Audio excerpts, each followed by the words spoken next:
Hello students, this is the part 2 of the questions session of the chapter Apologize for class 7 CBSE from Ratnasagar English Reader. So already हमने इसके objective question answer को part 1 में देख लिया है और इस पार्ट में हम इसके सब्जेक्टिव क्वेश्चन आंसर्स को देखेंगे. So let's start. Question number first. Where did the boy live? वो लड़का कहाँ रहता था? लड़का कहाँ रहता था? Which country did he belong to? और वह किस देश का रहने वाला था? So the answer would be the boy lived in Amsterdam. Boy रहता था, वो लड़का कहाँ पे रहता था? एम्स्टरडेम में. And he belonged to Iran. और वह ईरान से बिलोंग करता था. Question number second.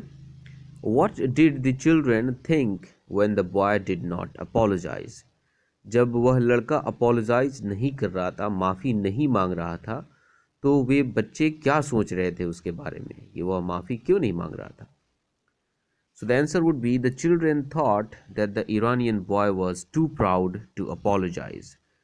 बच्चों को ऐसा लग रहा था कि ये लड़का माफ़ी नहीं मांगेगा क्योंकि शायद माफ़ी मांगना इसके शान के ख़िलाफ़ था.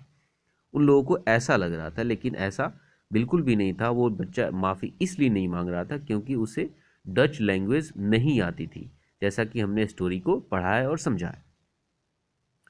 Question number third.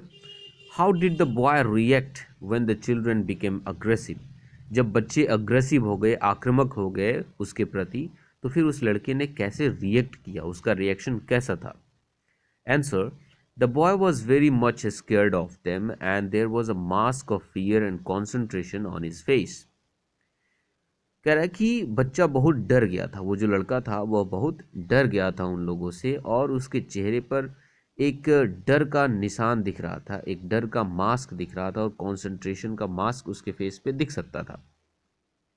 When they hit him, he did not cry. और फिर जब उन लोगों ने उसे मारा पीटा भी तो वह रोया नहीं, बल्कि अपने फेस को अच्छे से पोंछ लिया अपने स्लीव से और फिर वहाँ से पीछे हट गया और अपने गुस्से को उसने शांत कर लिया. उसने ऐसे रिएक्ट किया था. Question number 4. Why had the boy not apologized to the girl?